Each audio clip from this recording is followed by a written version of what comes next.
Praise the Lord. ఈరోజు Bible ధ్యానము, మర్త్యుడైన మనుష్యుడు దిగి వచ్చిన ధన్యుడైన దేవుడు.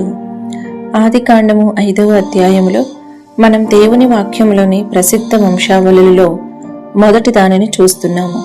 ఈ వంశావళులు బైబిల్ను పూర్తిగా చదవాలనుకునే చాలా మందికి అడ్డంకిగా మారాయి. వారు మంచిగా ప్రారంభిస్తారు, కానీ త్వరగా వంశావళుల మరుభూమికి చేరి చదవటాన్ని వదిలేస్తారు. ఈ వంశావళులు చదవడం కొంత కష్టతరమైనవి. పాత స్కాట్లాండ్లోని ఒక దైవజనుడు ఇలా చేశాడు. మత్తయి 1వ అధ్యాయం చదువుతూ, అబ్రహాము ఇస్సాకును కనెను, ఇస్సాకు యాకోబును కనెను, యాకోబు యూదాను అతని అన్నదమ్ములను కనెను అని చదివి ముందున్న దీర్ఘ జాబితాను చూసి ఇలా చదివాడు. ఈ పేజీ అంతా తదుపరి పేజీలో అర్ధభాగం వరకు ఒకరినొకరు కనుచూ వెళ్ళిపోయారు. కానీ ఈ వంశావళులను విస్మరించడం తప్పు. ఎందుకంటే అవి చాలా ఫలవంతమైనవి, సూచనాత్మకమైనవి, ఆసక్తికరమైనవి. ఇది సంక్షిప్త పరిచయంతో ప్రారంభమై అధ్యాయమంతటా ఒక క్రమమైన విధముగా కొనసాగుతుంది. మొదటి 5 వచనములు చూడండి. ఆదాము వంశావళి గ్రంథము ఇదే. దేవుడు ఆదామును సృజించిన దినమున దేవుని పోలికగా అతని చేసెను. మగవానిగాను ఆడుదానిగాను వారిని సృజించి, వారు సృజించబడిన దినమున వారిని ఆశీర్వదించి వారికి నరులని పేరు పెట్టెను. ఆదాము 130 ఏండ్లు బ్రతికి తన పోలికగా తన స్వరూపమున కుమారుని కని అతనికి షేతు అను పేరు పెట్టెను. షేతును కనిన తరువాత ఆదాము బ్రతికిన దినములు 800 ఏండ్లు. అతడు కుమారులను కుమార్తెలను కనెను. ఆదాము బ్రతికిన దినములన్నీయు 930 ఏండ్లు. అప్పుడతడు మృతి పొందెను. ఆదికాండము 5వ అధ్యాయము 1 నుంచి 5వ వచనము వరకు. ఈ అధ్యాయం యొక్క శీర్షికను జాగ్రత్తగా గమనించడం ముఖ్యం. ఆదాము వంశావళి గ్రంథము ఇదే. This is the book of the generations of Adam అనే పదబంధం బైబిల్లో మరో స్థలములో మాత్రమే కనిపిస్తుంది. అది క్రొత్త నిబంధనలు. మత్తయి సువార్త 1వ అధ్యాయము 1వ వచనము. ఇది యేసుక్రీస్తు వంశావళి గ్రంథము. The book of the generation of Jesus Christ. ఈ అధ్యాయంలో మగవానిగాను ఆడుదానిగాను వారిని సృజించి, వారు సృజించబడిన దినమున వారిని ఆశీర్వదించి వారికి నరులని పేరు పెట్టెను, లేదా అక్షరార్థముగా వారికి ఆదాము అని పేరు పెట్టాడు. గమనించండి, ఆయన వారికి ఆదాములు అని పేరు పెట్టలేదు. ఇక్కడ నరుల వంశకథ గురించి స్పష్టంగా ఉంది కాబట్టి దీనిని నరుడు అని అనువదించడం సరైనది అని సవరణకారులు చెప్పారు. పాత నిబంధనలో ఒక్క మనుష్యుడు మాత్రమే ఉన్నాడు, అది ఆదాము. క్రొత్త నిబంధనలో ఒక్క మనుష్యుడు మాత్రమే ఉన్నాడు, అది యేసు. చరిత్రలో ఇప్పటి వరకు జీవించిన వారు 2 మనుషులు మాత్రమే. వారు ఆదాము మరియు యేసు. మొదటి ఆదాము మరియు కడపటి ఆదాము యేసుక్రీస్తు. మొదటి మనుష్యుడు ఆదాము మరియు రెండవ మనుష్యుడు యేసుక్రీస్తు. అందువల్ల ఈ 2 గ్రంథాలు వంశముల గ్రంథము అను ఒకే పదబంధంతో పరిచయమవుతాయి. ఈ పదబంధం వంశపారంపర్యాన్ని వివరించదు, కానీ లక్షణాలను వివరిస్తుంది. ఈ 2 మనుషులు వంశంగా అభివృద్ధి చెందినప్పుడు వారి స్వభావాన్ని వివరిస్తుంది. దేవుడే ఆదాముకు పేరు పెట్టాడని చెప్పబడింది. ఆదాము జంతువులకు పేర్లు పెట్టినప్పుడు వాటి స్వభావాన్ని అర్థం చేసుకోవలసి ఉంటుంది. పేరు స్వభావాన్ని ప్రతిబింబిస్తుంది, కాబట్టి దేవుడు మాత్రమే మనుషుని అర్థం చేసుకుంటాడనని ఇది సూచిస్తుంది. దేవుడు మాత్రమే మనుషునికి పేరు పెట్టగలడు, ఎందుకంటే ఆయన మాత్రమే అతనిని అర్థం చేసుకునగలడు.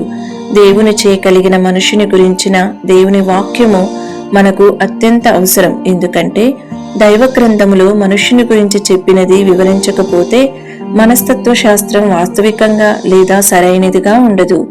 మనుషుని గురించి మనుషునికి తెలిసిన సంగతుల కంటే దేవునికి ఎక్కువ తెలుసిన దానిని ఇది బలంగా సూచిస్తుంది. ఈ అధ్యాయంలో షేతు తండ్రి ఆదాము స్వరూపమందు తన పోలిక చొప్పున చేయబడ్డాడని మొదటిగా చెప్పబడింది.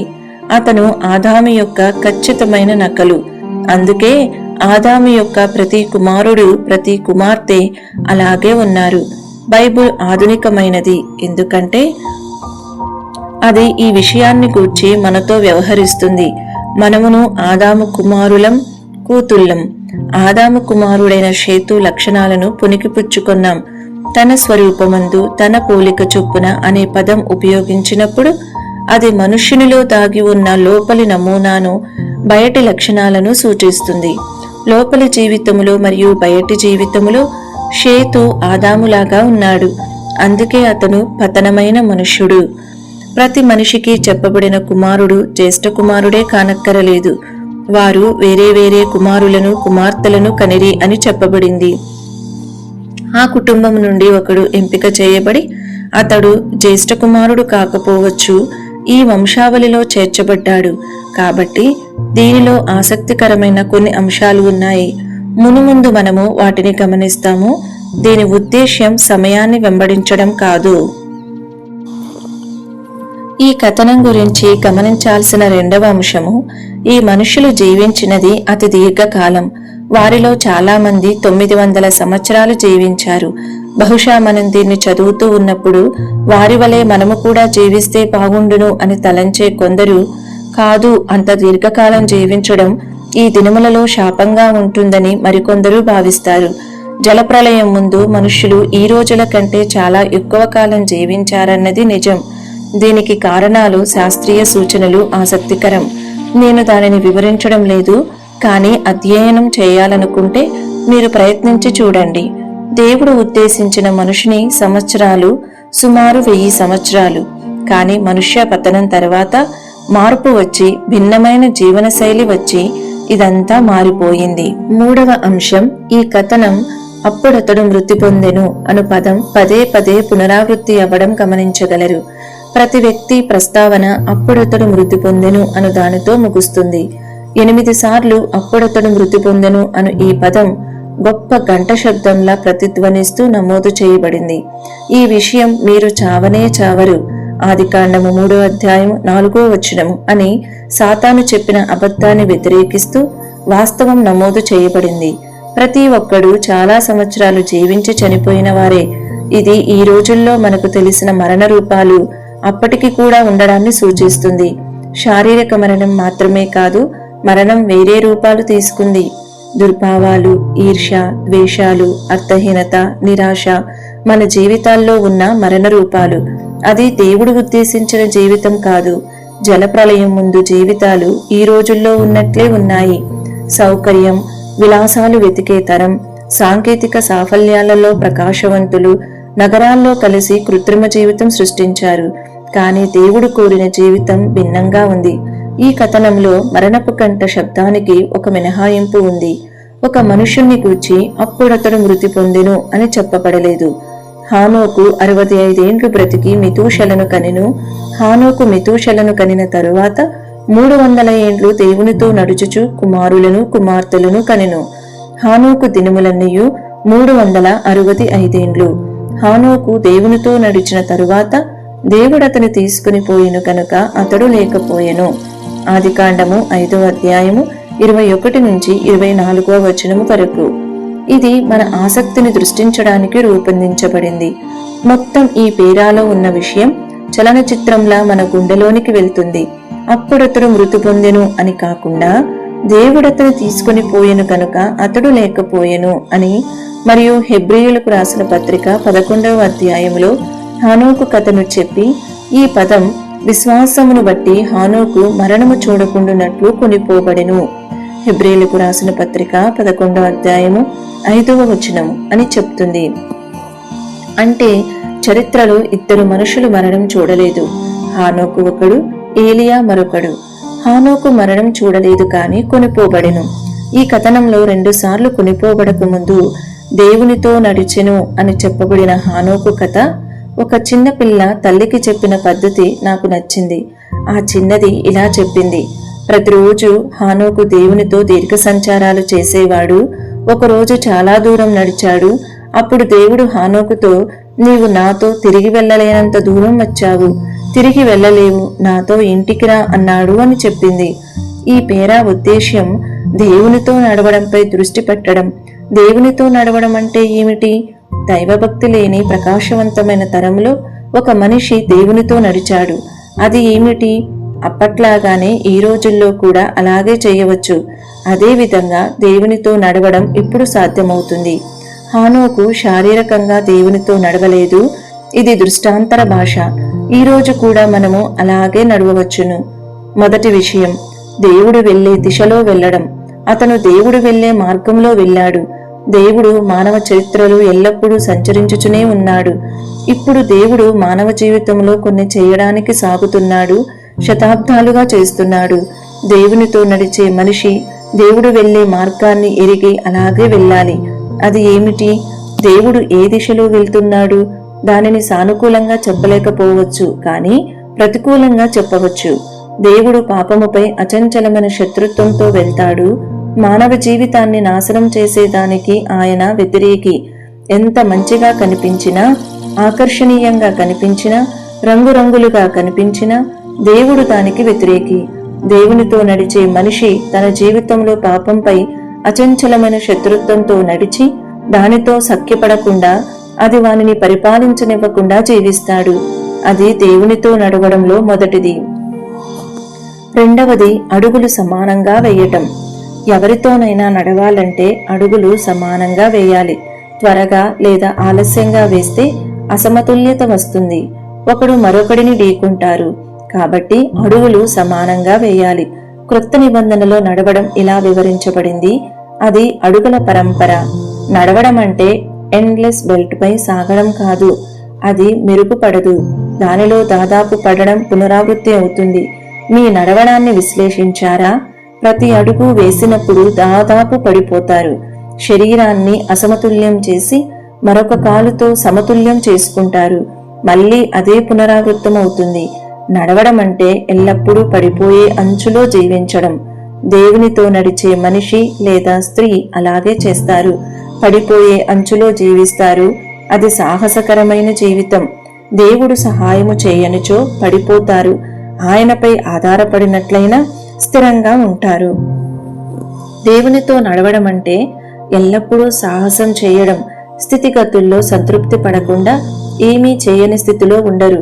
ఎల్లప్పుడూ కొనసాగుతూ ఉంటారు.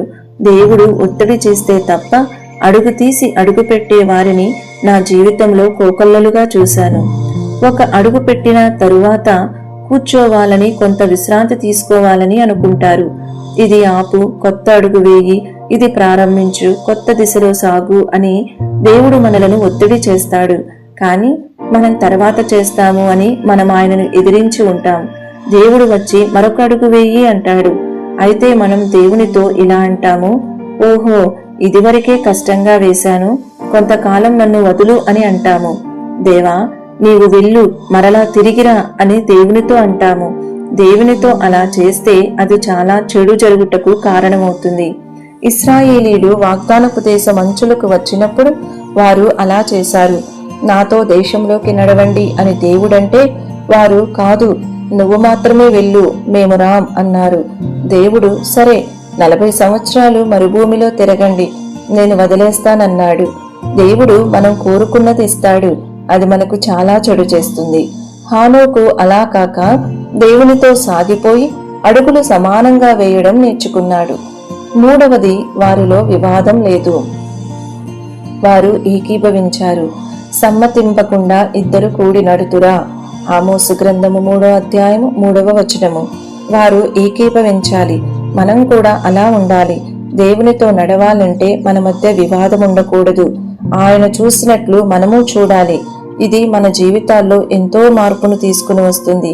దేవునితో నడవాలంటే ఆయన చూసినట్లు చూడాలి. హానోకు అలా చేశాడు. 300 సంవత్సరాలు దేవునితో నడిచాడు. కనుక దైవభక్తి లేని తరంలో హానోకు చేసినట్లు అజ్ఞానుల వలె కాక జ్ఞానుల వలె నడుచుకున్నట్లు జాగ్రత్తగా చూచుకొనుడి. ఎఫెసీయులకు రాసిన పత్రిక 5వ అధ్యాయము 16వ వచనము. ఆత్మానుసారముగా నడుచుకొనుడి. గలతీయులకు రాసిన పత్రిక 5వ అధ్యాయము 16వ వచనము, 25వ వచనము.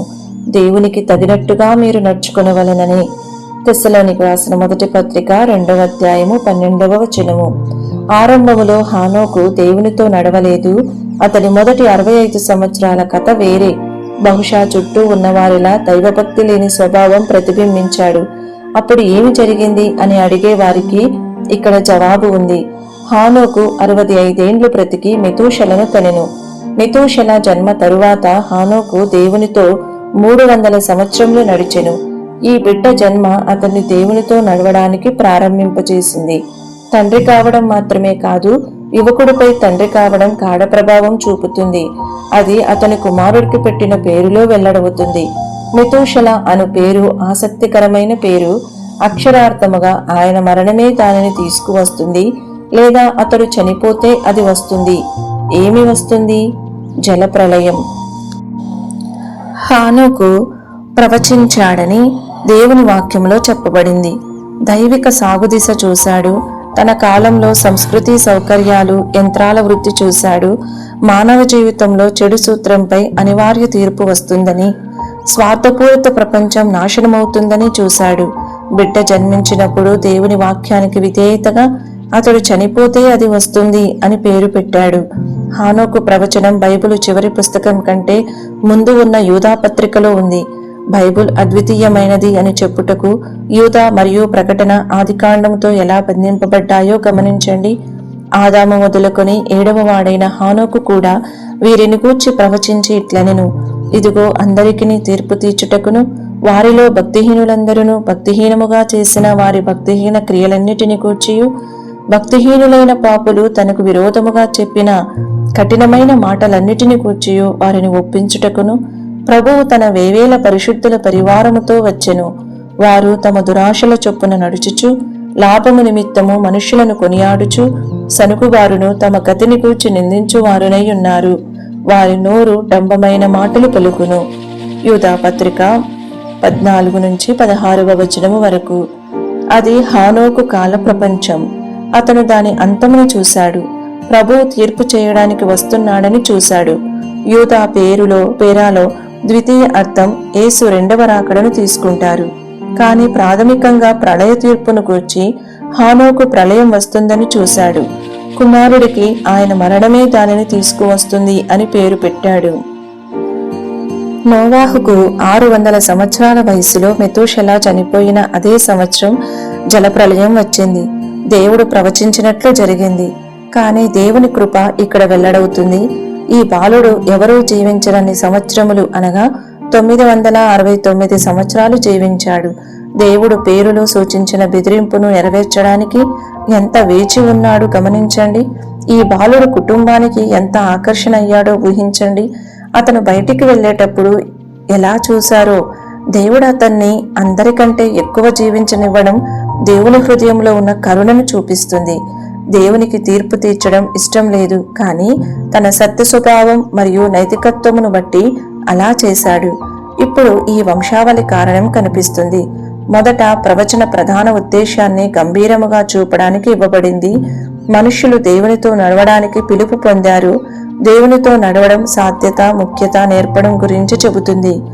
ఏ మానవునికైనా గొప్ప గౌరవం దేవునితో నడవడం, దేవుని స్నేహితుడవ్వడం. హానోకు దేవుని స్నేహితుడు.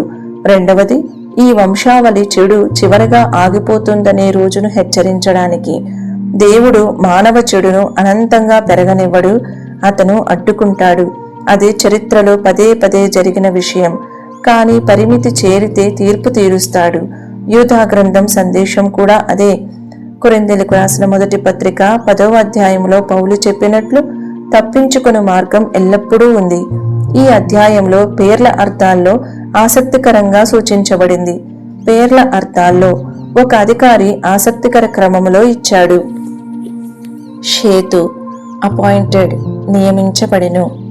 ఎనోషు మోర్టల్, మర్త్యుడైన. కేయినాను, సారో దుఃఖము. మహలాలేలు ద బ్లెస్డ్ గాడ్, ఆశీర్వదించబడిన దేవుడు. ఎరేదు కేమ్ డౌన్, క్రిందకు దిగి వచ్చెను. హానోకు టీచింగ్, బోధించుట. Methuselah his death shall bring, ఆయన మరణమే దానిని తీసుకువస్తుంది. లెమెకు స్ట్రెంగ్త్, బలము. నోవహు కంఫర్ట్, సమాధానము. ఇప్పుడు కలిపి చూద్దాము. God has appointed that mortal man shall sorrow, but the blessed God came down, teaching that his death shall bring strength and comfort. మర్త్యుడైన మనుష్యుడు శోకించవలనని దేవుడు నిర్ణయించాడు. అయితే ధన్యుడైన దేవుడు తానే దిగివచ్చి తన మరణము బలమును మరియు ఆత్మ శాంతమును కలుగజేయునని బోధించాడు. ఇది దేవుని గ్రంథమా? దేవుడు మెతూషల తరంలాగా మీ జీవితాన్ని చూడడానికి జీవితమిచ్చాడు. అది మీ సొంత జీవితం. దేవుడు మనందరిపై మెతూషల అని రాశాడు. అతని మరణం తీసుకురాబడును, లేదా అతడు చనిపోతే అది వస్తుంది. మీకు ప్రపంచ అంతం ఎంత దూరం? మీరు చనిపోతే అది ప్రపంచ అంతమా? మనిషి ఆఖరి రోజు 50 సంవత్సరాల, 10 సంవత్సరాల, రేపా? ఎవరికి తెలుసు? కానీ ఎల్లప్పుడూ చనిపోతే తీర్పు వస్తుంది. మనం చివర అనివార్యత నుండి తప్పించుకోవడానికి ఎంత మూర్ఖంగా ప్రయత్నిస్తాం. కానీ అంతా అందులోనే ఉంది. మనలో ఆదామును కలిగి ముగించినప్పుడు నమోదు చేయబడానికి ఏమీ ఉండదు. క్రీస్తు మనలో చేసినది మాత్రమే నిలిచి ఉంటుంది. ఒక్క జీవితం త్వరగా ముగుస్తుంది. క్రీస్తు కోసం చేసినది మాత్రమే శాశ్వతం అని ఈ అధ్యాయంలో సంక్షిప్తంగా కనిపించినది. ప్రకటన గ్రంథములో అపోస్తలుడైన యోహాను చనిపోయిన వారిని దేవుని ముందు నిలబడడం చూశాడు. అప్పుడు గ్రంథాలు తెరవబడ్డాయి. అవి ఏ గ్రంథాలు? ఆదాము గ్రంథం, యేసుక్రీస్తు గ్రంథం. ఆదాము వంశముల గ్రంథము మరియు యేసుక్రీస్తు వంశముల గ్రంథము. ఇప్పుడు ఒక ప్రశ్న మిగిలి ఉంది. ఈ దైవభక్తి లేని తరంలో మీరు ఈ రోజు ఏం చేస్తున్నారు? హానోకు చేసినట్లు దేవునితో నడుస్తున్నారా? సర్వశక్తిమంతునితో అడుగులు సమానంగా వేయడం నేర్చుకున్నారా? ఆయన చెప్పినది నమ్మి ఆయన దిశలో నడవడం, ఆయనతో ఏకీభవించి అడుగులు వేయడం నేర్చుకున్నారా?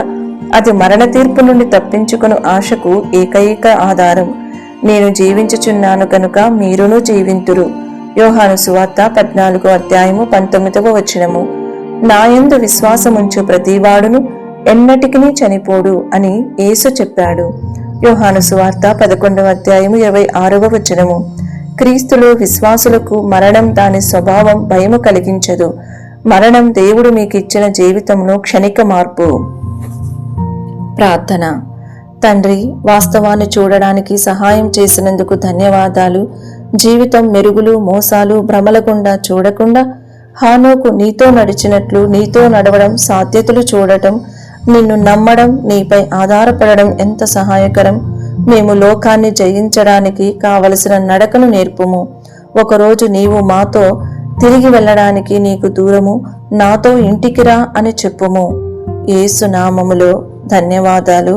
ఆమేన్. ఈ వీడియో యొక్క పూర్తి స్క్రిప్ట్ కావాలంటే దయచేసి డిస్క్రిప్షన్లో చూడండి. ఈ వీడియో ఆంగ్లము మరియు హిందీ భాషలలో కావాలంటే ఛానల్ను సబ్స్క్రైబ్ చేయండి మరియు వీడియోలను క్రమంగా అనుసరించండి. Praise the lord.